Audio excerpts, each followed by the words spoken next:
Magandang umaga. Magbablog po ako sa ngayon sa napaka-importanting announcement. Ay meron pong nag-iimbita na mayroong Black Friday rally o protest ngayong araw at doon gaganapin sa EDSA Shrine.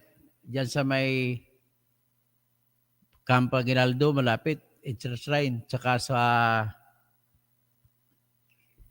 Rodriguez Jr. Avenue o sa tabi ng EDSA o sa papuntang White Plains. So, kung sino man ang gusto na available para sa pagrarally, isigaw ninyo ang inyong pagkakamuhi laban sa nangyayari ngayon sa pagnanakaw ng bilyon-bilyon mula sa flood control, ay inyo pong isigaw ninyo ang tulungan mas marami, mas maganda, kaya marami pong pupunta ron at dalawang schedule po yan. Pwedeng 11:00 mamaya ngayon o di kaya isa't kalating oras mo lang ngayon. Pagkatapos, mamaya 6:00 ng gabi, pwede rin po.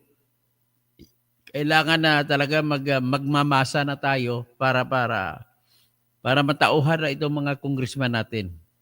Yan po. At saka yung mga senador din iba na kurap, matauhan din. So yan lamang po ang paraan, pati si BBM matauhan din.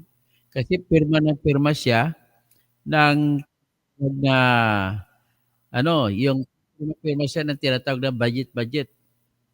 Oh, yun. Oh. Sama ka, nagla-live ako. Nagla-live ako.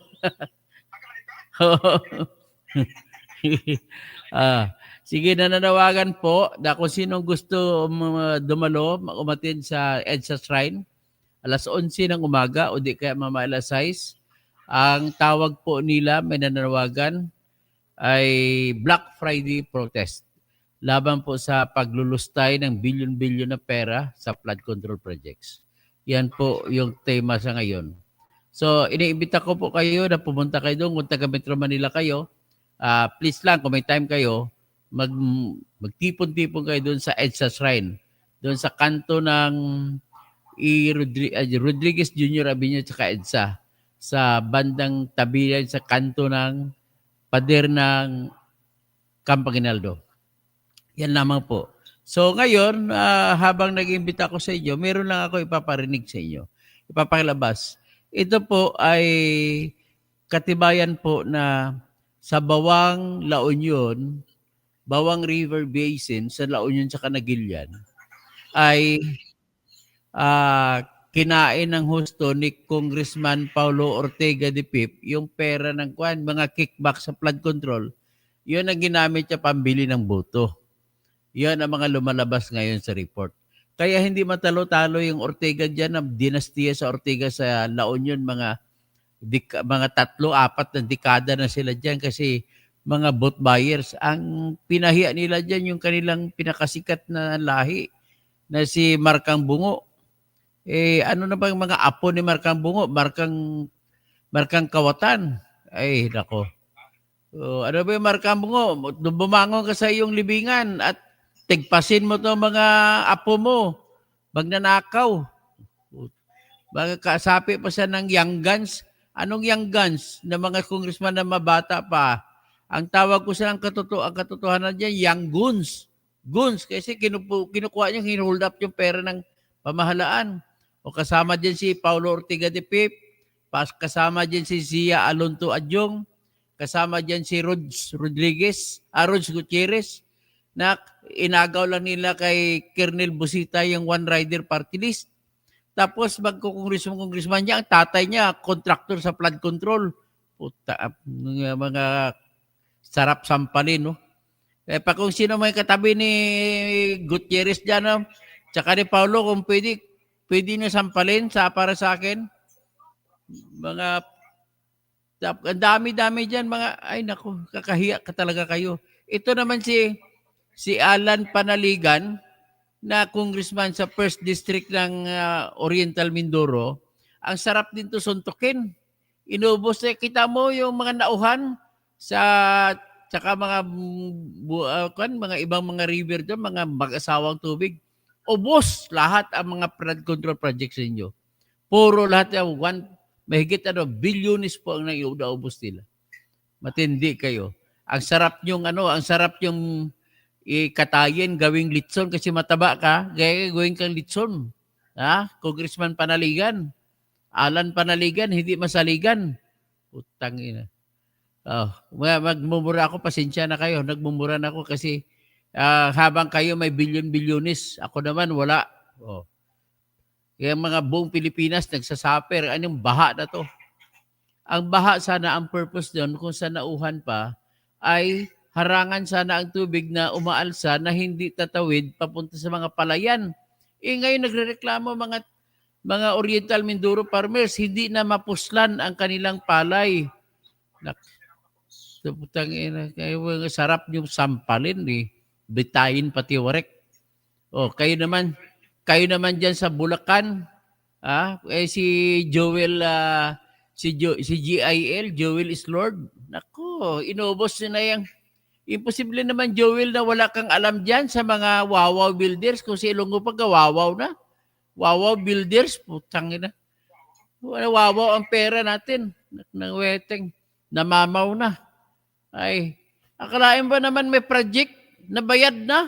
Tapos isang pako, wala. Anak ng weteng. O kaya nga panahon na ilabas niyo galit niyo mamaya sa EDSA Shrine ngayong alas 11 ng umaga. Meron din dyan.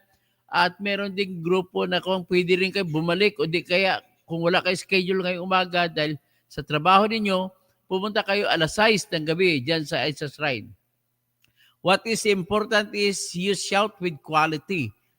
Kasi it is much better than quantity. Ano kung marami kung huyang naman, madali na naman bumigay.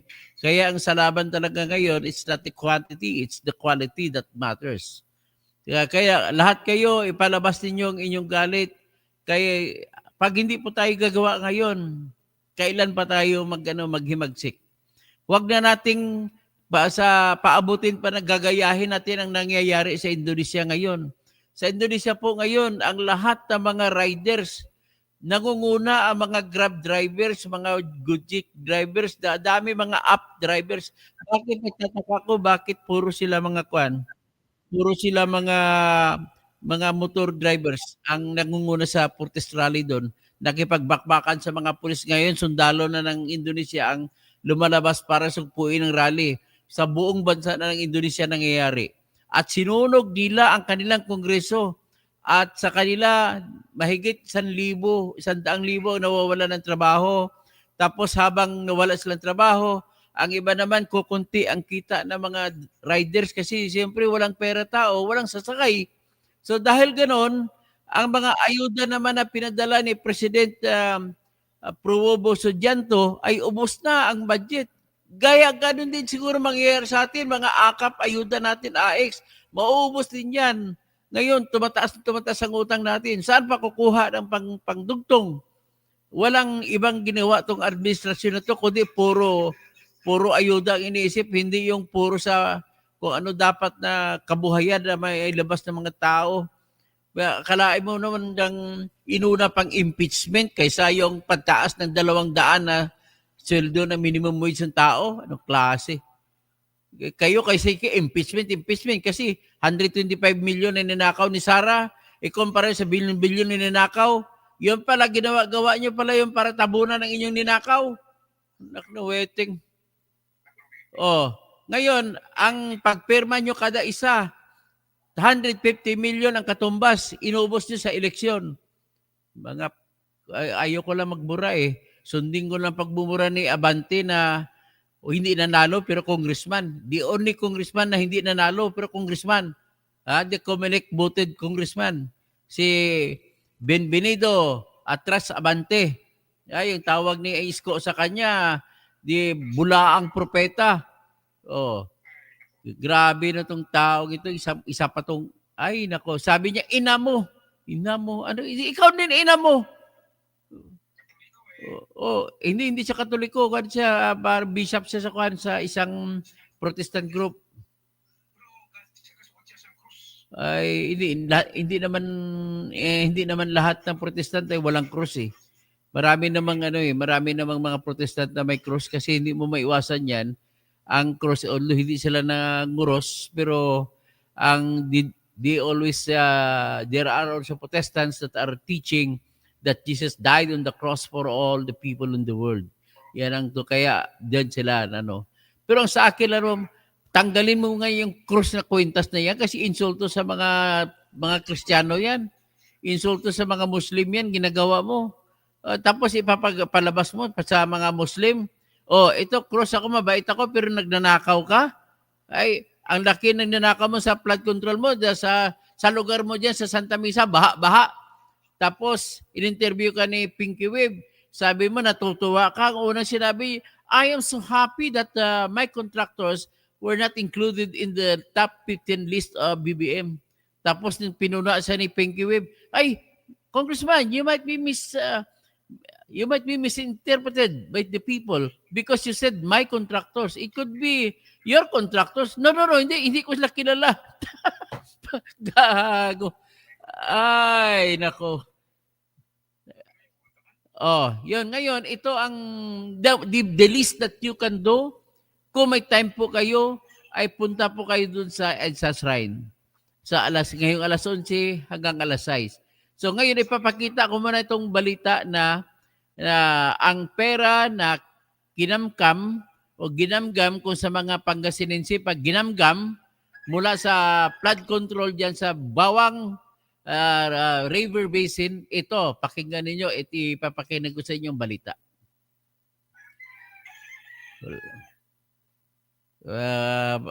Mahirap na talaga pag hindi na tayo, kailangan the best that we can do is to shout to the whole world. Oh, ito. Oh. Scandal, mas lumakas pa. Dahil sa flood control scandal, mas lumakas pa umano ang suspetsa kung paano bumaha ng pera sa lalawigan ng La Union. Oh, kita mo, may baha na sa tubig.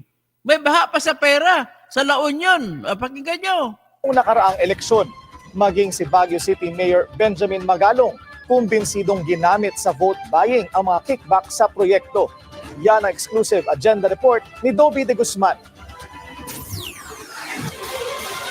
Magtungo naman tayo sa Hilagang Luzon, partikular sa probinsya ng La Union, kung saan matatagpuan ang Bawang River Basin, na kung saan matindi ang congressional insertions. Sa tulong ng mga concerned groups and individuals, napansin namin ang bilang ng flood control projects na bagamat wala sa National Expenditure Program noong 2024 ay biglang tumubong parang kabute sa General Appropriations Act ng nakaraang taon. Dahil sa expose ni Senador Ping Lacson, nakumpirma raw ang hinala ng ilang taga-La Union. Bumaharaw ng pera dahil nabuksan ang gate ng biyaya, ang maanumalyang flood control project, at ito umano ang ginamit sa pambili ng boto. Sa video na ibinigay ng isang source na tumaging magpakilala dahil sa takot, walang tigil daw ang pila sa mga barangay hall. Ang masaklap, barangay... Grabe pinakita talaga mga pera Bigo. Pinakita talaga mga pera na nahuli officials mismo ang nagpapamigay ng pera. Libo-libo 5,000 bawat isang tao. 5,000 bawat isang boto. Na ibinigay. Grabe. Sa inyo dyan sa Gimaras, magkano kada boto? 5,000 din? Putsang ina. 5,000 isang boto. Oh, Paulo Ortiga de Pep, 5,000 per vote. Hanggang sa pinakalas minute is yung hanggang madaling araw, umaga. During the Hanggang election madaling mismo, araw, nagpangudmud sila ng pera. Buong La Union po yan. O buong La Union, Sabayan bilihan. Sino bang nanalo? Di siya ang bumili. Di ba? Sino ituturo natin kung wala tayong nakikita? Kung sino nanalo, siya namimili. Ang pugo, 3 ang inaresto dahil sa umano'y vote May buying. inaristo pala. Ayon sa COMELEC Region 1, sa kabuuan, 4 na insidente ng vote buying ang naitala sa La Union. 5,000 kada Sa lahat botante. ng yan ay nirequest namin yung mga complainants na mag-submit ng kanilang mga affidavit complaints and yung mga pinicture nila ng mga ebidensya ay isubmit na rin sa amin. Grabe Pero Naka-attach lahat doon, ng ito ay 5,000. walang tumugon doon sa aming request. Kunwari, wala daw So with that, complainant, ibabasura na lang ang kaso. kinakailangan na natin na i-dismiss yung case.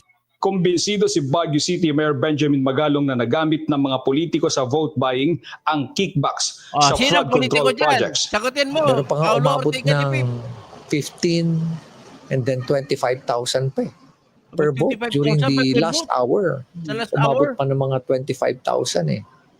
Popular din yun, na lugar na talagang Halo Gimaras dito. matindi yung flood control project na Halo ito ba, Gimaras. nakakatanggap na nga ako ng mga pictures doon eh.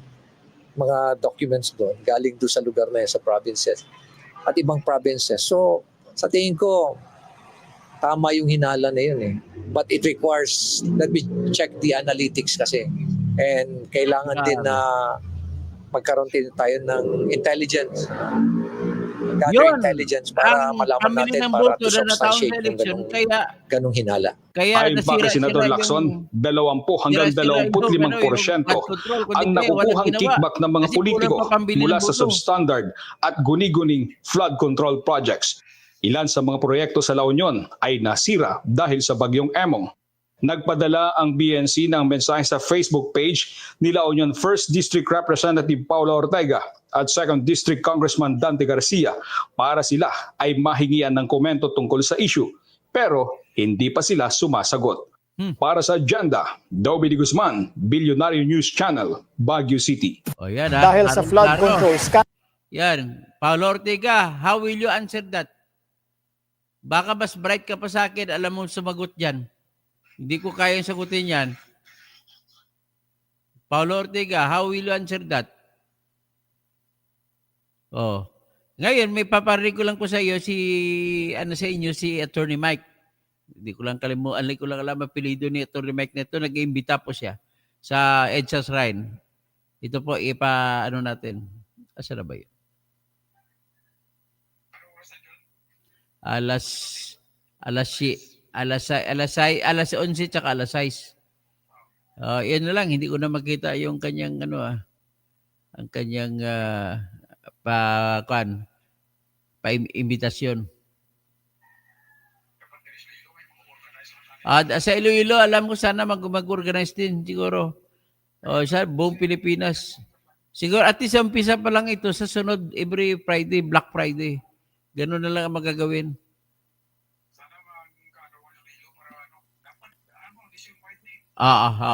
Dapat nationwide. So anyway, mag-shout out na lang ako sa mga subscribers na nanood ngayon. Sige, si Reggie Regal Felipe, magandang umaga. Romel Garcia, magandang umaga. Gregorio Rimolta, magandang umaga.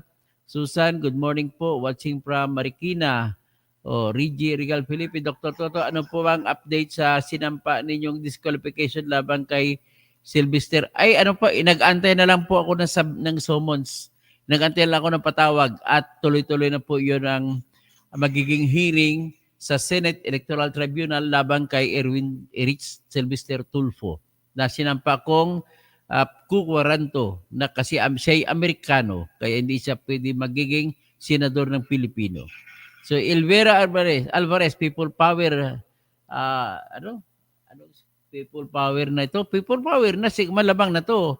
Baka another Indonesia to, maging Indonesia to ang Pilipinas. Melchor Tugunon, sigurado na, Attorney Toto. Feli Galang, yes, dapat lang kumilos na tayong mga mamamayan.